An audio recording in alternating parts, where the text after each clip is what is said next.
श्री राधे श्री राधे। आदरणीय तमाम सत्संग प्रेमी माँ बाप भाई बहन, हमारे नन्हे मन्ने छोटे छोटे बच्चे, सबको मेरी ओर से जय श्रीमन नारायण, जय श्री कृष्णा, जय श्री सीताराम, जय श्री राधे। आइए आज की परम मंगलमय भागवत की कथा प्रसंग पर प्रवेश करते हुए हम सब अपने जीवन को कृतार्थ कर रहे हैं। तो आज हम सब भागवत की गंगा में डुबकी लगाते हुए अपने जीवन को धन्य कर रहे हैं। भागवत की गंगा में क्यों डुबकी लगाना चाहिए? जिस प्रकार समुद्र शरीर को तन मन पवित्र करने में सार्थक होती है, उसी प्रकार ये भागवत मन रूपी गंदगी को हटाती है और सही मार्गदर्शक करने में सहायक होती है। जिस प्रकार गंगा निर्मल करती है, उसी प्रकार मन मंदिर को भागवत जी निर्मल करते हैं। हम देखते हैं मनुष्य के अंदर में अनेक तरह की बुराइयां मिलती है, तो उन्हें भागवत की कथा प्रसंग से हमें पवित्र होना पड़ता है। इसलिए आज की ये दिव्य अमृतमय भागवत कथा सभी संत महापुरुष, सभी भक्तों को मेरी ये मनोकामना है कि सभी धर्म से जोड़े और अपने जीवन को इस 84 लाख योनि से श्रेष्ठ योनि मनुष्य मिला है, उसमें से भगवान की ओर जोड़ने का प्रयत्न करें। क्योंकि मनुष्य एक ऐसी प्राणी है जो भगवान का गुणगान कर सकता है और भगवान से रिश्ता जोड़ सकता है। हम श्रेष्ठ मनुष्य होते हुए भी अपने जीवन को, अपने चरितार्थ को ना बदलें तो ये मनुष्य जीवन का सार्थकता नहीं है। जिस प्रकार पशु पक्षी बैल इत्यादि अपने नित्य कर्म पर निवृत्त रहता है, उसने बदलने का कोई सामर्थ्य नहीं है। जिस प्रकार भैंस को देखते हैं, हमेशा कीचड़ में अपना शरीर को धोते रहता है, डुबोते रहता है और अपने जीवन को यूं ही गंवाते रहता है।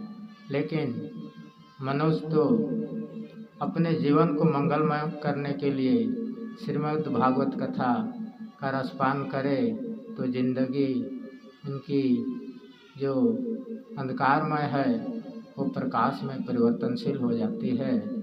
जिस प्रकार एक टीचर बच्चों को पढ़ाते पढ़ाते उन बच्चों में ज्ञान का प्रकाश भर देता है और आगे चलकर वो सही दिशा की ओर चल पड़ता है। कहीं नौकरी, कहीं चाकरी, कहीं टीचर, कोई डॉक्टर, कहीं इंजीनियर, कोई एडवोकेट इत्यादि बन सकता है। तो मनुष्य में इतनी समर्थता है कि वो अपने जीवन को बदल सकता है, और पशु में ऐसी सामर्थ्य नहीं है, वो हमेशा कीचड़ में ही नहाने का प्रयत्नशील करता है। तो हम मनुष्य जीव को चाहिए कि भागवत से जोड़ें, भगवान से जोड़ें और अपने जीवन को बदलाव करें। तो हम कहते हैं, सभी भक्तों से निवेदन है कि धर्म से जोड़ें, क्योंकि मनुष्य मात्र का कार्य है ईश्वर से जोड़ने का, और ईश्वर से जोड़ेंगे तो यही जीवन का यही सार्थकता है। ईश्वर से जोड़ने से मनुष्य अनेक तरह का बुराइयों से बच सकता है। जैसे हमारे अंदर अनेक तरह का विकार उत्पन्न होते हैं, किसी के प्रति छल है, कपट है, ईर्ष्या है, क्रोध है, आदि बुराइयां हमारे अंदर भरा पड़ा है। तो हम उसको धोने के लिए सत्संग रूपी गंगा में भक्ति लगाकर डूबें और कीर्तन भजन से जोड़ें। इस जीवन का सार्थकता तभी पुण्य होगी जब हम भगवान से जोड़ेंगे तब।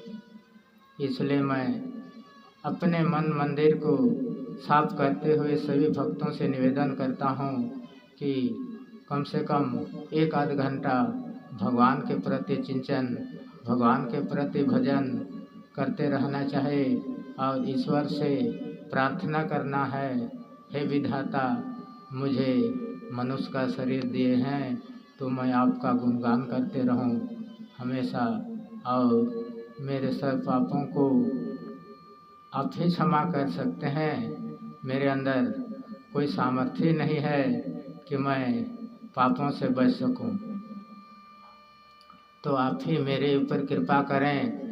कह के विधाता से प्रार्थना प्रत्येक दिन हमें करना चाहिए और भजन कीर्तन से करना, अपने आप को जोड़ना चाहिए।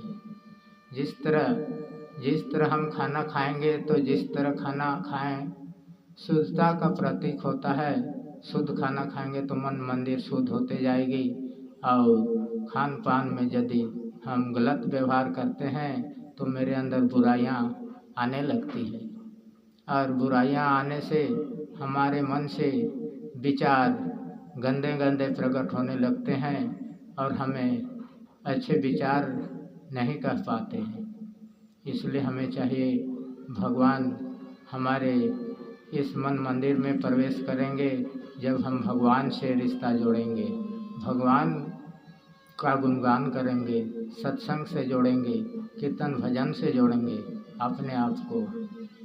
तो मैं कहता हूँ कि जितने भी हमारे सत्संग प्रेमी माँ बाप भाई बहन सब हैं, सभी भगवान से रिश्ता जोड़कर सत्संग करें, 1 आध घंटा बैठें और भगवान का चर्चा करें। जिस तरह का अंधकार में दीपक जलाने से अंधकार हट जाती है और स्वयं प्रकाश हो जाती है, उसी प्रकार हम सत्संग रूपी प्रकाश में प्रवेश करेंगे ताकि हमारा जीवन धन्य हो और हम 84 लाख योनियों से बच सकें। तो मैं आज के दिव्य भागवत रूपी गंगा में प्रवेश करते हुए इस प्रवचन को आगे की ओर ले चलता हूँ। सभी भक्तों को मेरे ओर से जय श्रीमन नारायण, जय श्री कृष्णा, जय श्री सीताराम। धर्म की जय हो, अधर्म का नाश हो, प्राणियों में सद्भावना हो, विश्व का कल्याण हो, गौ माता की जय हो, गौ हत्या बंद हो, हर हर हर महादेव। तो ये नारा हमारे भारत माता, इस देश में माता गौ को कहा गया है और दूसरे देश में ये माता कहीं चर्चा ही नहीं होती है। जैसे चीन है, जापान है, अमेरिका है, तमिलनाडु है, इसको माताओं का देश ना कहकर हमें भारत को सर्वश्रेष्ठ माताओं का देश कहते हैं कि हमारे यहाँ गौ रक्षण, गौ पालन और गौ माता की यह विधान रखा गया है। इसलिए भारत को माताओं का देश कहते हैं और नारा लगाते हैं, बोलिए प्रेम से भारत माता की जय, भारत माता की जय, भारत माता की जय। तमाम सत्संग प्रेमी सबको मेरी ओर से हार्दिक अभिनंदन, हार्दिक शुभकामनाएं। आज के वीडियो में यही अंत करता हूँ। सभी संतों से निवेदन है, सभी भक्तों से निवेदन है कि अपने अपने धर्म को केंद्रित रखें। हम हिंदू सनातनी धर्म सत्संग करें, माथे पर तिलक लगाएं। हम मनुष्य ऐसे प्राणी हैं जो माथे पर तिलक लगा सकते हैं। 84 लाख योनियां हैं, 84 लाख योनियों में से मनुष्य ऐसे प्राणी हैं जो तिलक लगा के घूम सकते हैं। जिस प्रकार क्रिश्चियन अपने गले में क्रूस पहनता है, मुसलमान अपने मस्तक पर टोपी पहनता है, तो हम हिंदू होकर यदि तिलक न लगाएं तो इससे मूर्खता कहाँ हो सकती है। इसलिए मैं सभी भक्तों से निवेदन करता हूँ कि अपने मस्तक पर तिलक लगाएं, ताकि हमारे परम गुरु बागेश्वर बाबा ने शपथ लिए हैं कि हिंदू राष्ट्र घोषित करने के लिए तो हम सब एकत्रित होके माथे पर तिलक लगा के यदि हम बाहर निकलते हैं तो हमें देख के गौरव होगा कि हम हिंदू सनातनी हैं, एकता है और हम राष्ट्र की सेवा के लिए आगे की ओर ले चलते हैं। चलते चलते मैं सबको हार्दिक अभिनंदन देते हुए, सबको बधाई देते हुए, सबको बहुत बहुत शुक्रिया। सबको जय श्रीमन नारायण, जय श्री कृष्णा, जय श्री सीताराम।